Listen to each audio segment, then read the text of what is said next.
Dude, it's past my bedtime. It's past my bedtime. Well, it feels like we haven't done this show. I think the last time we did this show, did we even have a college? Was Jim Harbaugh national champion the last time we did this show? I don't think so. Oh no! It was right before the national championship. So it's been 2 weeks.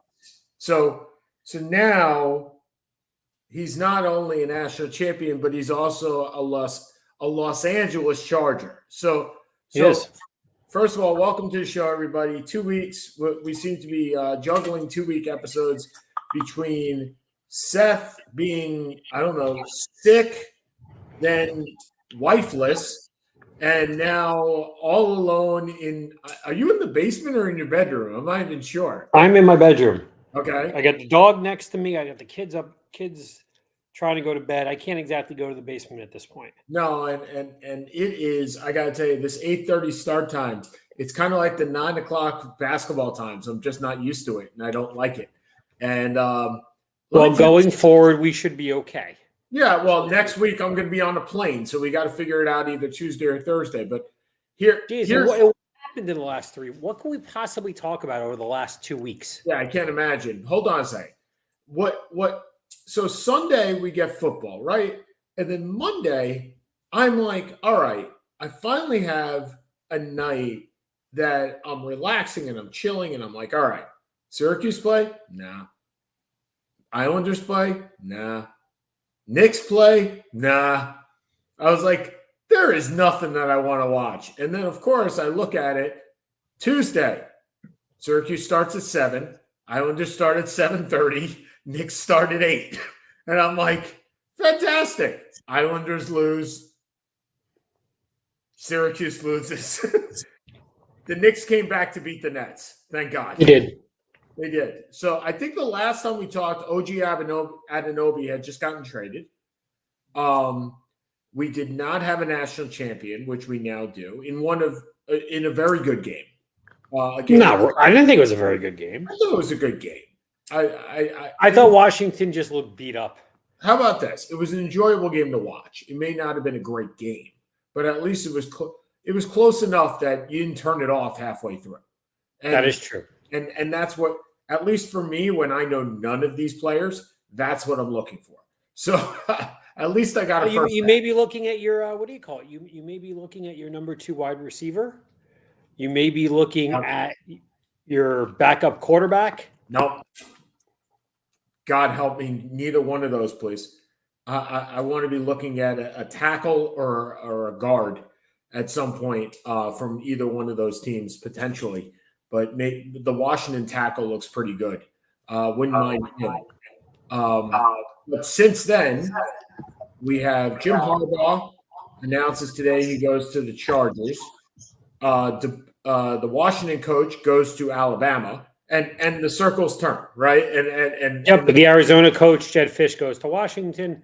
The San Jose State coach goes to Arizona. And who goes to Michigan? I think they just they promote their offensive coordinator. I think it's Sharon Moore. I don't think anyone goes. Okay. So I didn't realize, and maybe this is just me being old, but I didn't realize Harbaugh was there for 9 years. Like it seems like he just got there. And I didn't know it was that long. Yeah. It felt like 4 or 5. Yeah, 9 years. 9 years. The longest stop in his tenure between Stanford, San Diego State, Stanford, San Francisco, Michigan.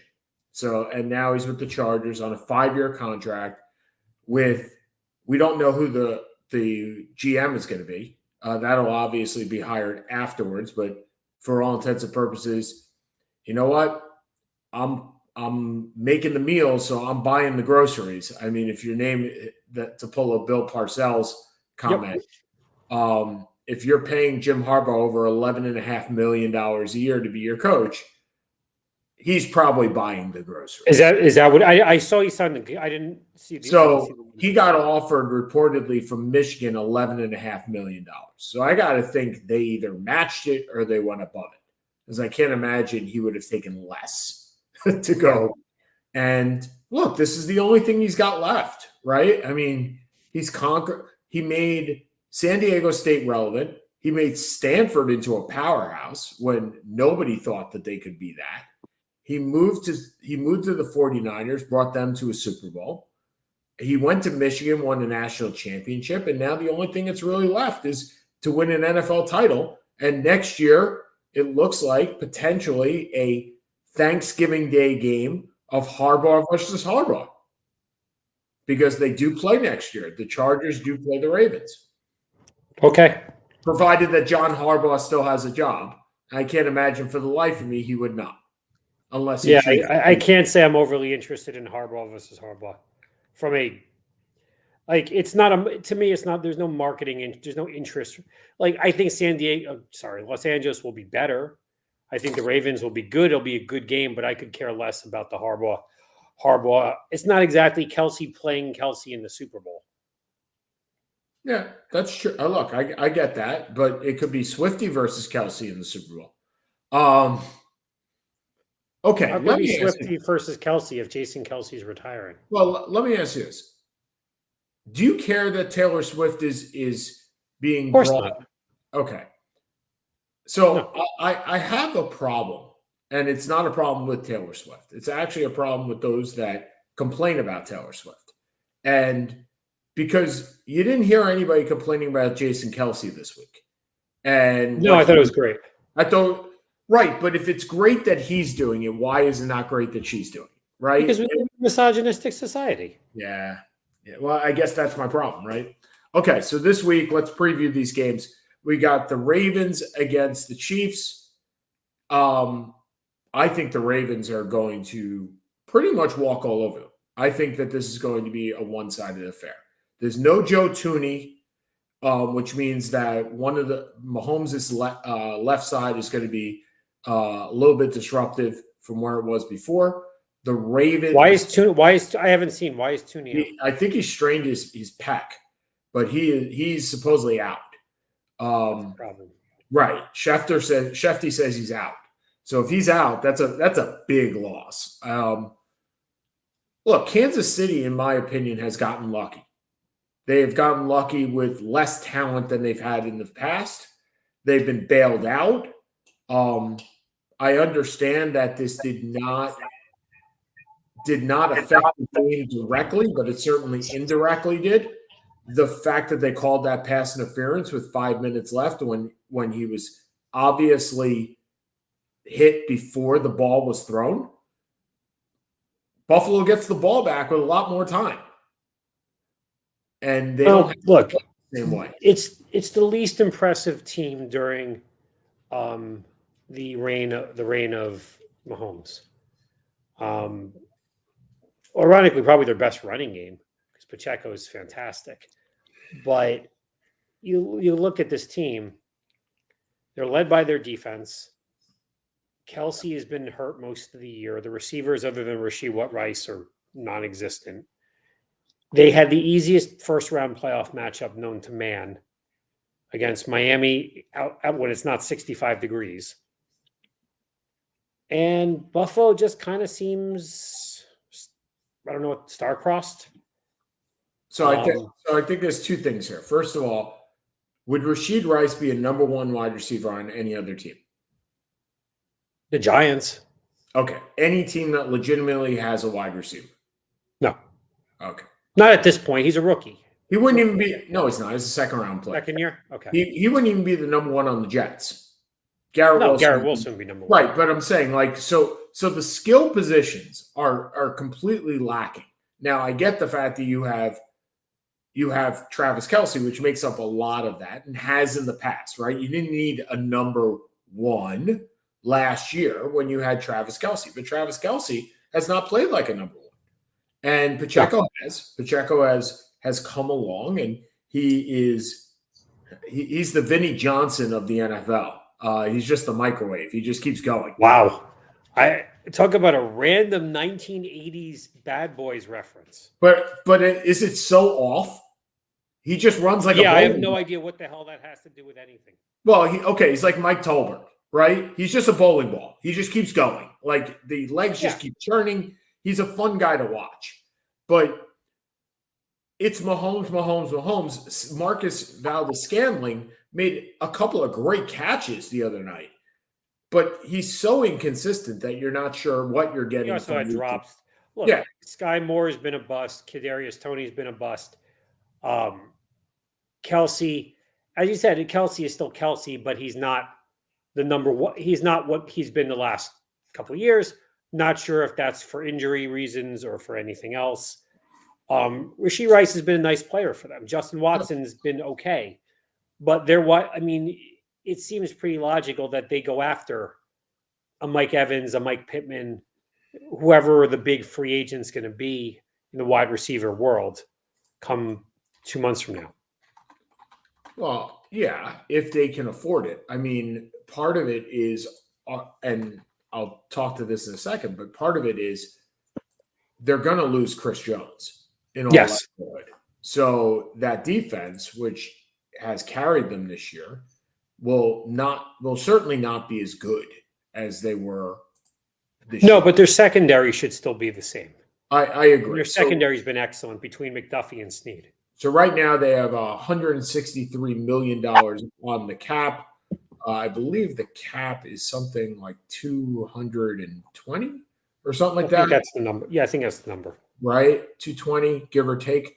In 2025, so some of their free agents, Scanling is a free agent, Watson is a free agent. Now Scanling has a $13 million number, so that's a big number to come off the cap. Rashee Rice. How does Scanling have a $13 million number? How is that possible? So Scanling, I believe, signed a 3-year, $35 million contract. His first year was 2.5. His second year, so he got a $6 million signing bonus. He got 3 years and $30 million with a $6 million signing bonus, which was backloaded. So this year his base salary was $11.5 million,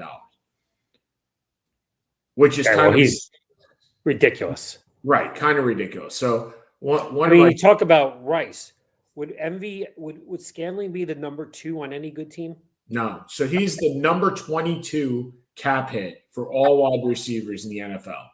And he's the number 6 cap hit on the Chiefs in general. That's crazy. Yeah. Yeah. They could have re-signed They could have re-signed Juju. Well, they could have, but then they'd have to absorb the cap hit for Scanling. Like that you would. No, but if they didn't, wasn't Juju Juju was last year. That's why. Right. You still have. So if you had cut him after last year, your dead cap would have been $12.5 million. Gotcha. So if you let him go after this year, your dead cap is $2 million, which kind of makes no sense. I don't know why you would have a dead cap if you fulfill the contract, but that's what it says. Well, it's 1/3 of the signing bonus. No, but the contract's over. It's 3 years. The contract's over. You shouldn't have any dead cap. Are you sure he's not going into the 3rd year? It says here 22 was 22, 23, and the bolded one is 24. So he signed that contract in 2024. He has a $11 million dead cap for this year was $2 million. Sorry. This year, if he got cut before this year, would have been $2 million. And then you would still have to sign Juju. But either way, that's where he is. So at the end of this year, they're going to lose Scanling, which is 11. They're going to lose Kadarius Toney is no, he's got an option. No, he's got no 5th-year option.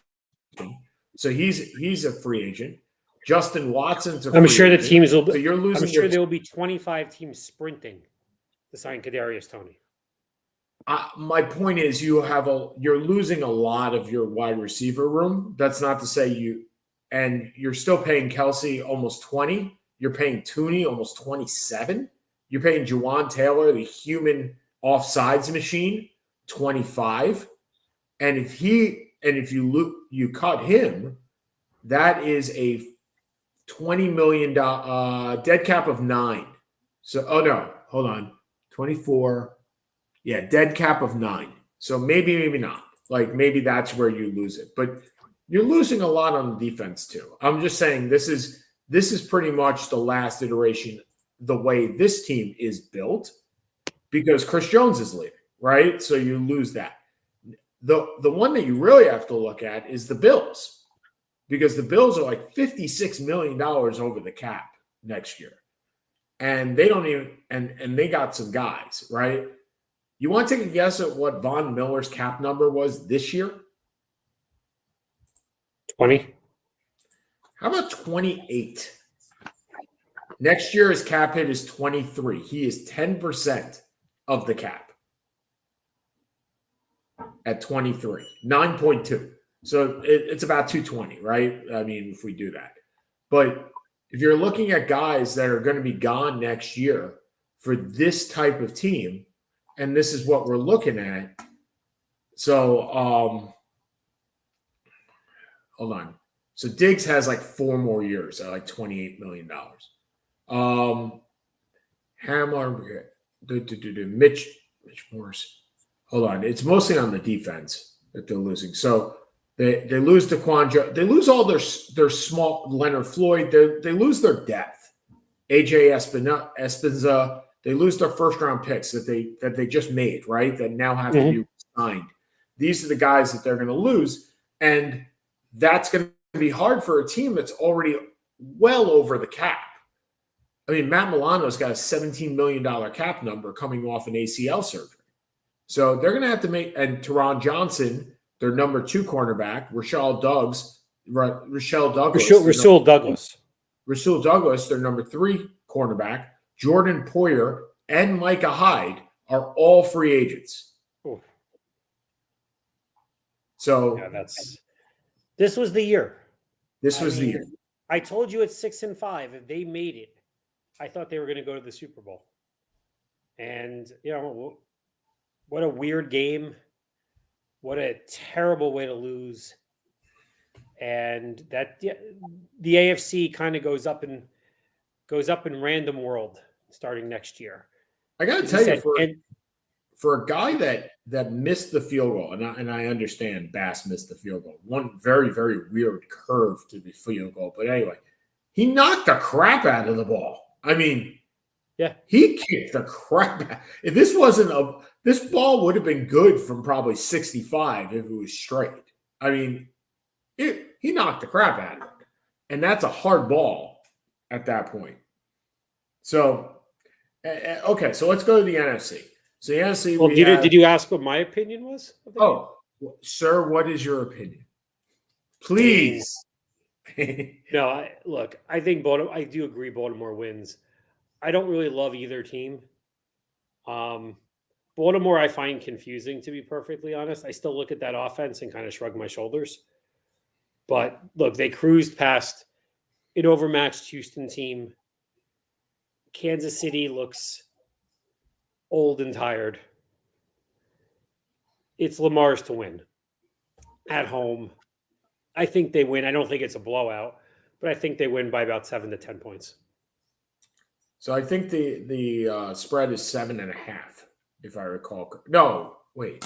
What is the spread? Hold on. I think it was 7. 3.5. 3.5 for Baltimore. So that seems low. You take Baltimore with the points, right? Yes. And then I believe the Lions-Niners is the same. Nope, the Lions-Niners is 7 for the Niners. So why don't you give me your take on the NFC first, since you eloquently out. I didn't give it to you before. I can feel a guilt that's just oozing out of your pores. It's too late. It's too late. If Debo is I think Debo plays. He just doesn't strike me as a guy who's going to sit out an NFC title game. And as wonderful a story as Detroit has been, it's one thing winning in a dome over Tampa. It's another going to San Francisco in January.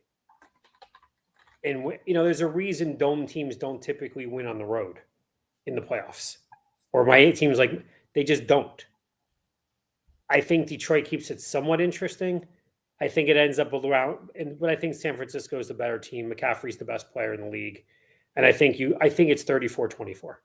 So it's supposed to be 65 degrees and sunny in San Francisco. Is it really? Uh-huh. Are you kidding me? It doesn't hit 65 degrees and sunny in San Francisco in July. 65 degrees and sunny for game time. Okay. Well, I still think San Francisco is going to win. I mean, I'm not saying you're wrong, dude. I'm just saying it ain't what it was last week. Last week was that was an interesting weather conundrum for one Jordan Love. Yeah. But I will tell Jordan, don't throw across your body. Yeah, but you know what? As I tell the guy that reports to me, those are inexperienced mistakes. Those are not mistakes that he'll make in 3 years or 4 years. That's a mistake you made in your second year as a starter. And I'm okay with that. Look, if you're what? Oh, here we go. If you are a Green Bay Packer fan, okay, you have to be. I'll get it in a little bit. Yep. Go ahead. If you need, do you need to go? All right. No, I'm good. The dog just pooped in my daughter's room. Awesome. If you are a Green Bay Packer fan, you have to be happy. You have to be happy with everything that's going on. First of all, Aaron Jones, I believe, needs to be re-signed. I think he is a free agent after this year. If you can re-sign Aaron Jones, that entire team, the healthy part of that team, like your David Bakhtiaris are gone anyway because they weren't even healthy this year. 3 years. Right. He'll be the Jets will offer him $60 million over. I was just about to say he'll be the new Jets left tackle. But Aaron Jones has a voided year after this year, so he's gone. And AJ Dillon, well, he's not gone, but he's a free agent. And AJ Dillon is also a free agent. So they'll probably franchise Jones just so they can have a running back next year.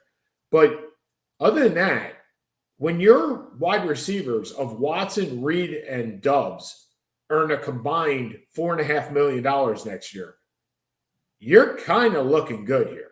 And Love is earning, Love is earning 12. I thought it was more because he signed he did a fifth year. No, he didn't get a fifth year. He didn't get extended, but I thought they gave him. He did a 2-year extension. That was it. He signed a 2-year extension. Wait, hold on. He got the max, signed a 1-year, $22.5 million. Oh, he's a free agent. He's a free agent after this. He got a 1-year deal. Yeah, you got a 1-year deal. He's a free agent. So they'll either franchise him or franchise Jones. They'll find a way to keep Jordan Love in Green Bay. I can't imagine he's leaving that scenario at this point. If I'm picking a team right now to make the Super Bowl next year based on what I got today, if from the NFC, I'm picking Green Bay. Maybe I'm overstepping. Maybe I like a lot. I think you're overstepping a little bit. Okay. Maybe I like too much of what I saw, but I saw a lot. I saw a lot that I liked. I liked the defense, the way that they played. They're not losing too many players. They have a great cap situation. I mean, the guys, the most dead cap is coming off this year is Bakhtiari, and they just re-signed Rashawn Gary. Jair Alexander, they have to re-sign. I know that. But they only have 3 guys over $20 million on their cap. That's kind of unheard of in the NFL for a contender. So look, we're basing all this really off of 2 games. And I think that's a dangerous trend. Come over here, doggy. We're basing it off of the performance against Dallas. And let's be honest, Dallas shit the bed as badly in the first half as any team I've ever seen at home. And we're basing it off of the game in San Francisco, where they probably outplayed the number 1 seeds and, lost. But doggy, he hit the 3-pointer. You don't need to bark. So, I mean, I get a little concerned when we base everything off of really 1 or 2 games. And it's not like he was much better the second half of the year. There's a validation here with LaFleur by Love being as good as he was in the second half of the season. I just don't want to put the cart before the horse yet. All right. How many touchdowns versus interceptions do you think he went for? I think he threw for about 32. You hit it right on the head. How many INTs? 11, 12, Hit it right on the head. 11. How many yards? 3,500. 4,200. Was it that much? I mean, this is pretty. I mean, you look at the second half of the This year. is also a team that lost to the Giants a month ago. But not because of him. Well, they're actually in part because of him. I mean, he had a bad game. It was at the Giants. It's outside. He still threw. The Giants are one of the 5 worst teams in football. I know, 64% completion percentage in that game. His worst rate. He had a good year. He's going to be over 110 QBR.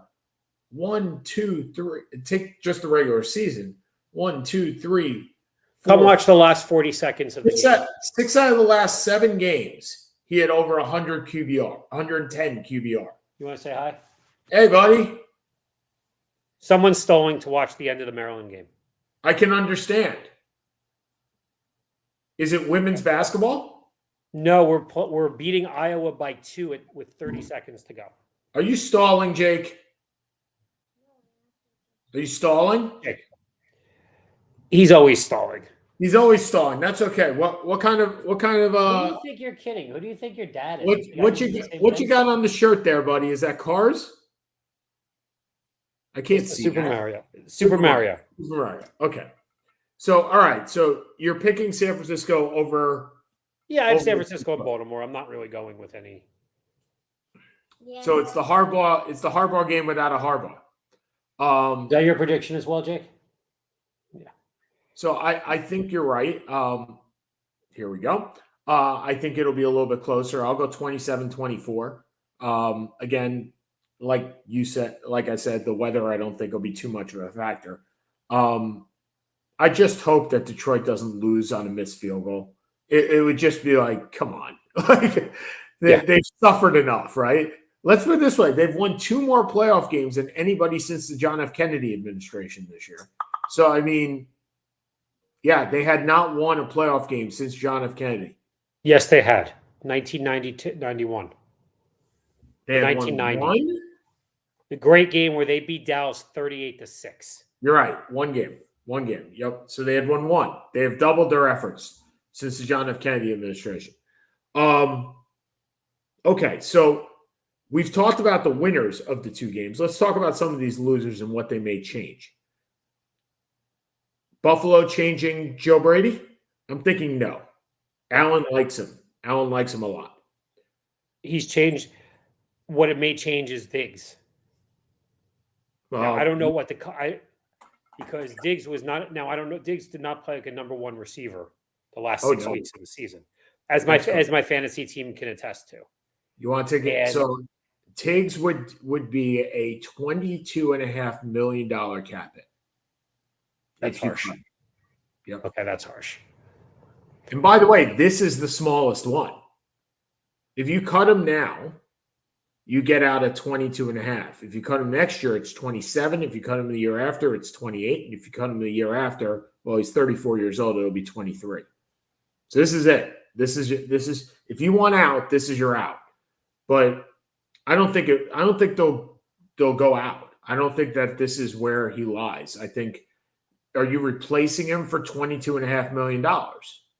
No. You're not replacing that production. So, I mean, Gabe Davis is a free agent. You're going to have to do something with that. Shakir played very well. He did. I don't think you're replacing. Gabe Davis had 3 great games, it felt like, in Buffalo. Everyone talks about Gabe Davis. All the game goes back to is the great Buffalo-Kansas City playoff game of 3 years ago, where he had 4 touchdowns. Who? Gabe Davis, Jakey. And Gabe Davis? Who's he? He was a wide receiver for the Bills. A wide receiver for the Buffalo Bills, Jake. Well, maybe Stephon Diggs. Maybe former now. We don't really know. But you don't think they spend a lot to get him to keep him? No. Okay. Shakir seemed to be doing what he needed to do anyway, right? Yeah, and Shakir is what, a second-year player? I think he's a 3rd year because he's only got 1 more year left on that contract. He signed a 4-year deal. He's in his 3rd year right now, so he's got 1 more year at 1.2. I mean, we're talking chicken feed as far as this team. All right, so Sirianni is safe. Not really sure why he's safe, but because they went to the Super Bowl last year, and they lost both coordinators. Well, no, they fired both coordinators. They didn't No. lose. They lost both coordinators the year before. Oh, okay. So Vic Fangio today says he is mutually parted with Miami. So my assumption is he will be making his way back to Pennsylvania and will be the defensive coordinator of the Eagles. I can't see how that goes anywhere else. Jim Harbaugh, we know, is in LA. Who is in Atlanta? Who is coming here? If you asked me a week ago, I would have sworn it was Belichick. But Belichick doesn't make a hell of a lot of sense to me there. And I told you that last week. It felt like ball game. That's almost it. Yay, dude. Okay, if he doesn't make it, then who does? I knew it. Is it Vrabel? I can see Ben Johnson going there. I know Washington wants him. Yeah. But I can see them. Well, I don't know. Actually, here's the thing. What is Atlanta? Atlanta signs the same guy every year, the up-and-coming assistant. I mean, they signed Mike Smith. I'm trying to go back in my head. Was an assistant. They signed Quinn, was an assistant. Well, Quinn did fine. Mike Smith did fine. Arthur Smith was the up-and-coming assistant. They have so much offense. Dan Quinn made a Super Bowl. He did much more than fine. Well, yes. Right? I mean, in general, he wasn't a bad coach for them. That's what I'm saying. The last coaches were Arthur Smith, Raheem Morris, Dan Quinn, Mike Smith, Emmett Thomas, Bobby Petrino, Jim Moore. Actually, wait, did Dan Quinn make the Super Bowl or did Mike Smith make the Super Bowl? No, Dan Quinn made the Super Bowl. Okay. So, I mean, they've gone for first-time coaches every time. I think the quandary they have is this. I don't think Belichick, to me, there doesn't make sense. I don't get it. You have all young players. Yeah. Are you really going to put a 72-year-old guy there? So where does he fit? You think he's just done? I think the only place he fits with that in mind is Seattle. Seattle. I can't see him going with John Schneider. I don't see him going to. I agree. I don't see him going to Seattle. And I don't see John Schneider saying, "Yay, Bill, come in and do what you do with us." Right? They just got rid of Bill. His name was Pete Carroll. Yeah, which I never would have gotten rid of. But yeah, I get it. I don't know if he gets a job. I thought he'd go to Dallas. So you obviously don't believe with the keeping of Mike McCarthy. No, I think it's ridiculous. It's not that it's ridiculous. Look, they've been 12-5 3 years in a row. There you go. Go to bed, dude. You're not tired. It's 9:00. Go to bed. Good night, buddy. Go to bed. Go read. By the way, Dallas's cap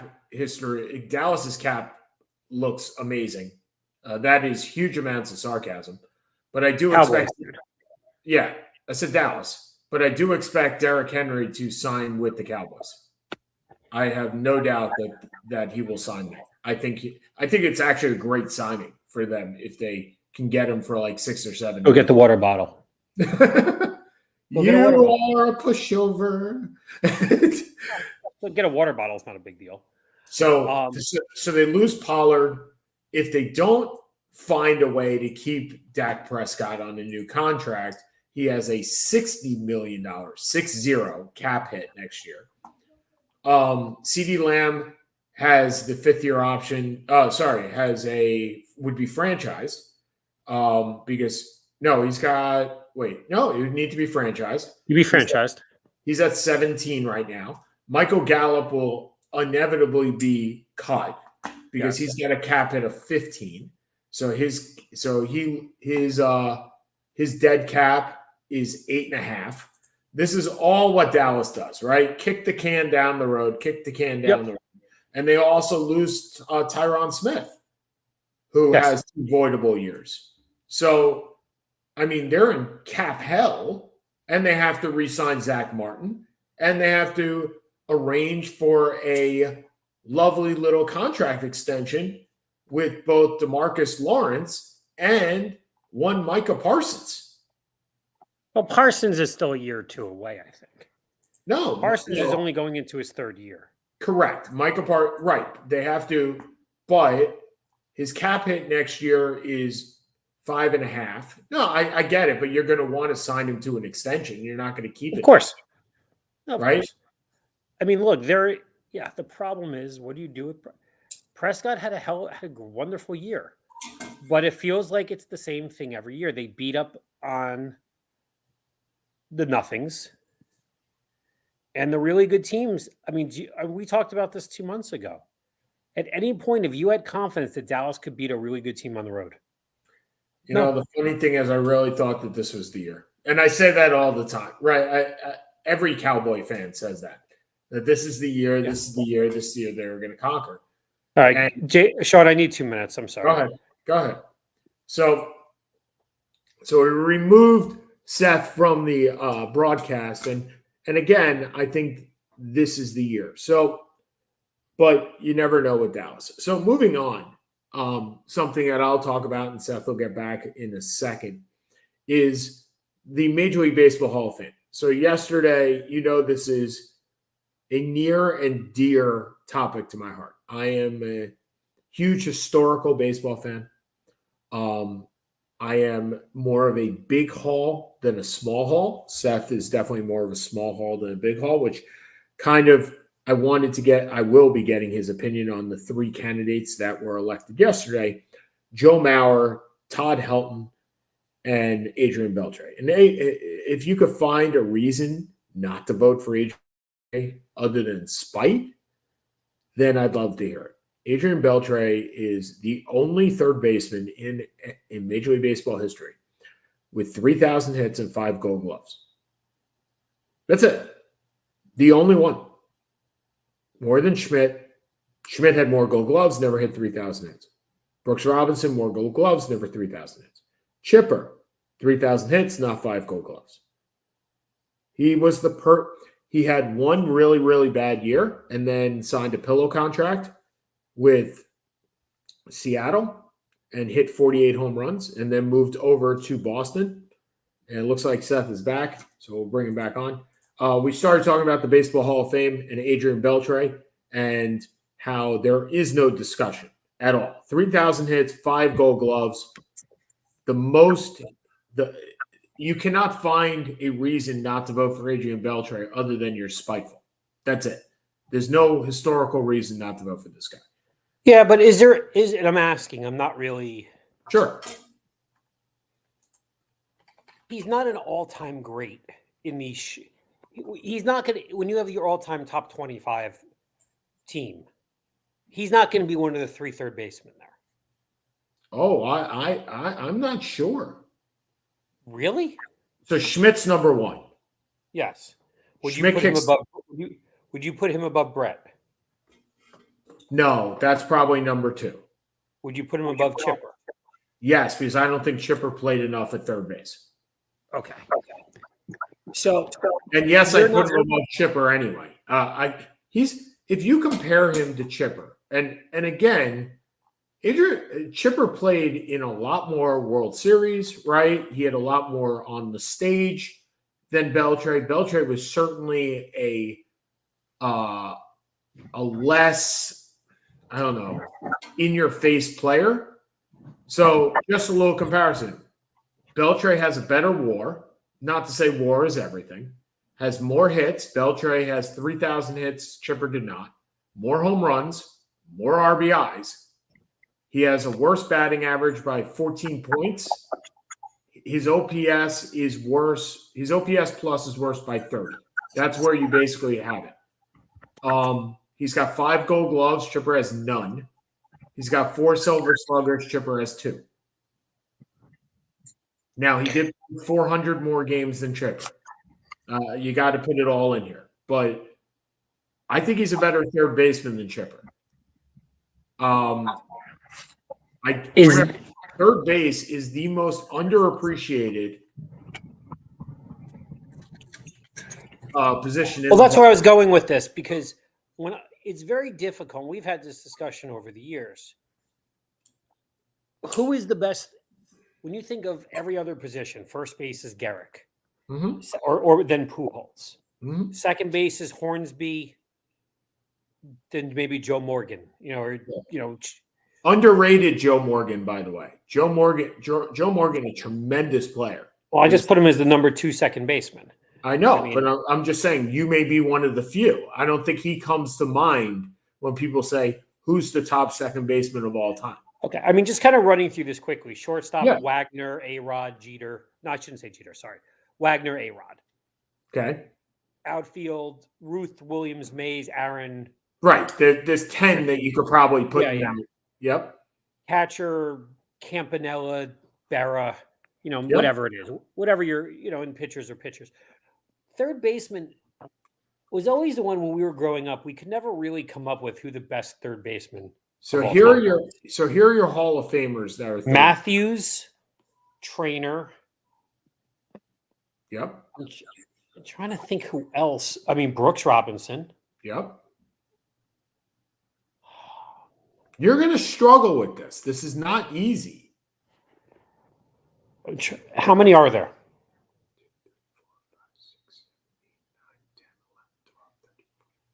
16 players played some part of their career at third base. So Chipper is a third baseman. Okay, so Chipper, Schmidt, Beltre. Yeah. Beltre would add one more. Beltre's in this list. Sorry, Chipper, Beltre. Okay, so there's 4 right there. Yep. Trainer, Matthews are 5, 6. Okay. Brooks Robinson is there. Yep. Trying to think. There's no Yankee. Nettles is not a Hall of Famer. There is a Yankee. He played a little bit for the Yankees. You're missing the best pure hitter of our generation. Second best. Gwyn's the best. Oh, Boggs? Yep. Okay. Boggs, but nobody's going to take Boggs over Schmidt. Agreed. Look, when we were growing up, there was one guy. It was Eddie Matthews, because home runs were key, right? You hit 512 home runs, you were the best player. That was it. There was nobody else close growing up to him. As far the next closest when we were growing up, because we grew up with Schmidt and with Brett, so you don't include them. The next closest was Ron Santo at 342. And Santo, I forgot, Santo made the Hall of Fame really as a veteran. Right, but I'm saying you have a 512 and then you have a 342 at third base. There was nobody but Eddie Matthews. That was it. So are you going to put A-Rod there as a third baseman, or is there short? No, he's didn't play. Well, he's not even in the Hall of Fame. But if you're going to, look, A-Rod was probably statistically the best player of the last 30 years besides Barry Bonds. So you want to play that game. So it's Frank Baker, home run Baker, right? Okay. Obviously, I'm going to need 1912 Philadelphia. Remember, right? Adrian Beltre, Wade Boggs, George Brett, Jimmy Collins, the guy the guy from the A's, not Eddie Collins. Philadelphia A's in the 30s. Right. Jimmy Collins. Chipper Jones, George Kell, who played for the Tigers. Played for the Tigers, but again, we're talking 1930s. And I think Kell was in the 50s, but he was also the Veterans Committee, so not straight into the Hall of Fame. Freddie Lindstrom, who played in the 20s. Played for the New York Giants, I think. Giants and Pirates. Eddie Matthews. Paul Molitor, you forget, played third base. Yeah, I wouldn't think of him as a third baseman. Exactly. Brooks Robinson. Scott Rowland went in last year. Nice player, but not an all-time great. Exactly. Ron Santo, Mike Schmidt, Pie Trainer, and Deacon White, who went in as a Negro League player. Okay, I don't know Deacon White. So there's nobody. Your choices are Mike Schmidt. If you're not including Molitor, which you probably would not, it's Mike Schmidt, George Brett, Eddie Matthews, Adrian Beltre. That's it. And how many of those guys, of the guys that I just mentioned, had 3,000 hits? One. Probably just one. How many of those guys had over 450 home runs? 2. Because Schmidt did. Schmidt and Beltre. That's what I'm saying. Like, okay, how many of Is those it guys? just he just didn't have the name recognition because Right. of where he played? The next thing I'm going to say is how many of them had over 5 Gold Gloves? 1. Schmidt. Guess what? Beltre's got all that. That's why you can make the case that Beltre may be. I'm not saying he is. I think Schmidt's the best third baseman of all time. I think the one reason Schmidt gets knocked is because he has a 267 batting average. Yes. He also has, I think, 11 Gold Gloves, which he's the second best fielding third baseman of all time behind Brooks Robinson. But Brooks Robinson hits 268 home runs, and Schmidt hits 548. Yep. So I'll take to that extent. I'll take Schmidt. Are you okay with Are you okay with Helton making it? So that's where I was going to bring you in, because as far as Todd Helton is concerned, I was reading something by Jason Starks today. Jason Stark, which I think convinced me about Helton more than anything else. The 10-year, again, you are much more of a 10-year guy. Like, you're a prime guy and I'm a duration guy. But if you look at his 10-year career from 25 to 35, and he had 1 year where he got hurt, he averaged 331. His OPS was a 1006. Jeez. And then the thing that always is held against him. Oh, and by the way, that's not it. Let's go 25 to 34. And you're up to 1006 again, but his averages are better.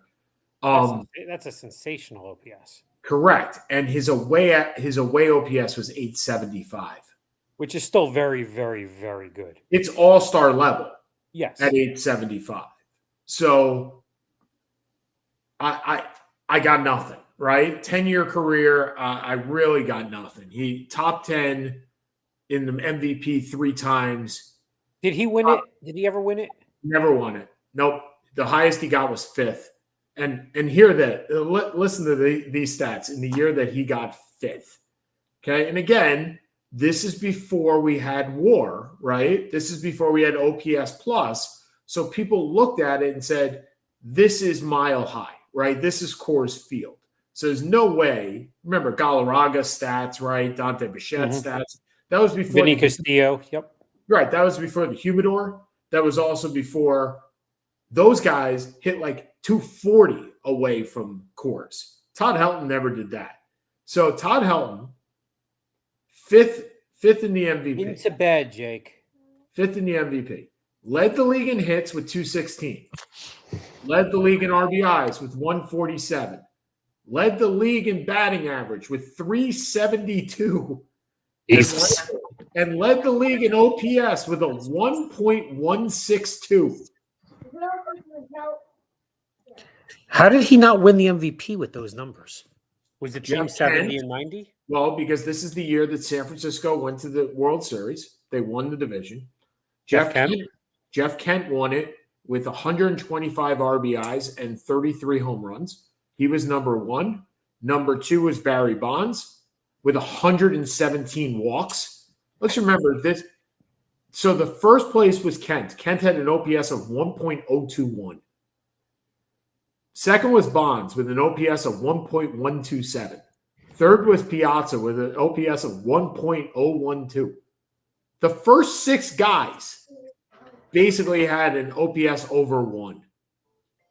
This is when steroids, this is when the ball flew out of the park, right? I mean, the first 5 guys, 1, 2, 3, 4, 5, 6, 7, 8, 9, 10, 11 guys. These are their home run totals. 33, 49, 38, 42, 42, 44, 47, 36, 43, and Sammy Sosa led the league with 50. Those are their home run totals.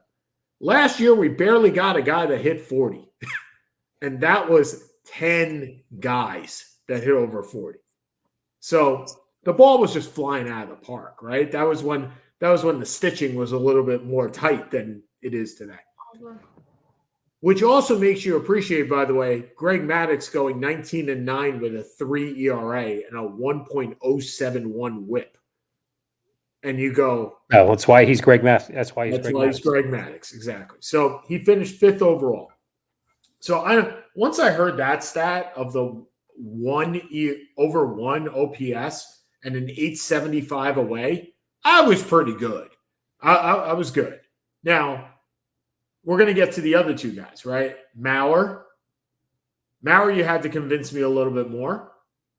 But then again, I'm taking that 10-year period.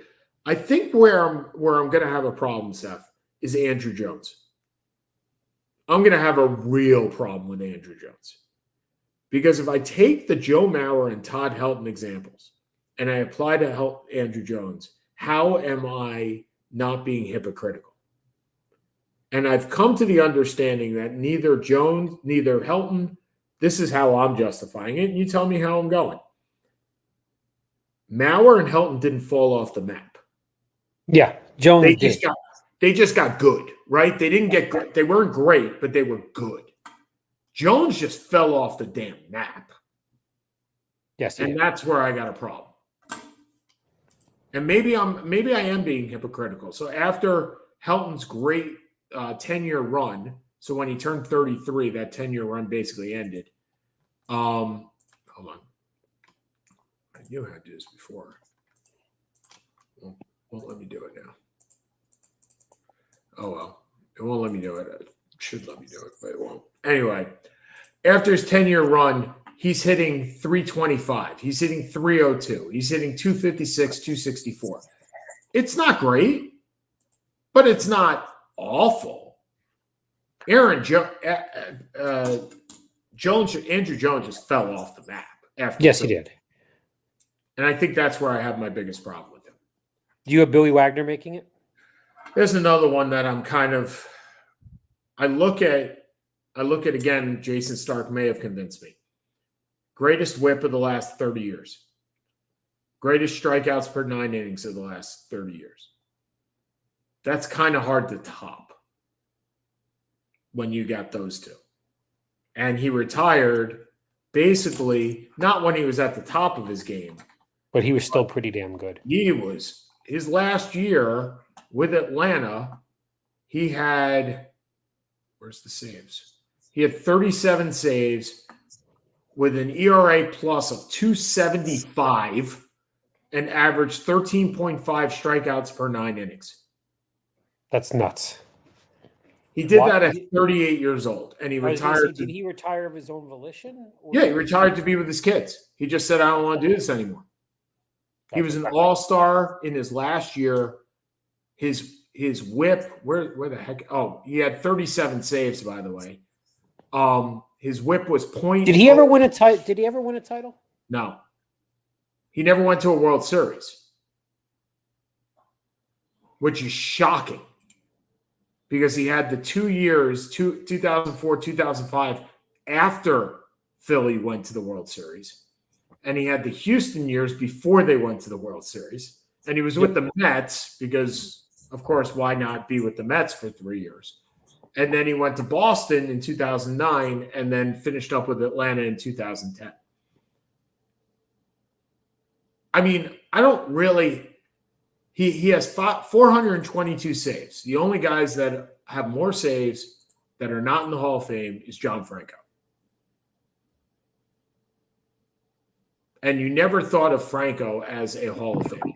I never did. I'm a Mets fan, and I never saw him as a Hall of Famer. So, yeah, this guy, if you want to claim what is dominance, a whip under 1 for your career and strikeouts at 11.9 per 9 innings for your career, that's as dominant as you're getting if you're a reliever. So, Will he get the next 12 votes? I don't know.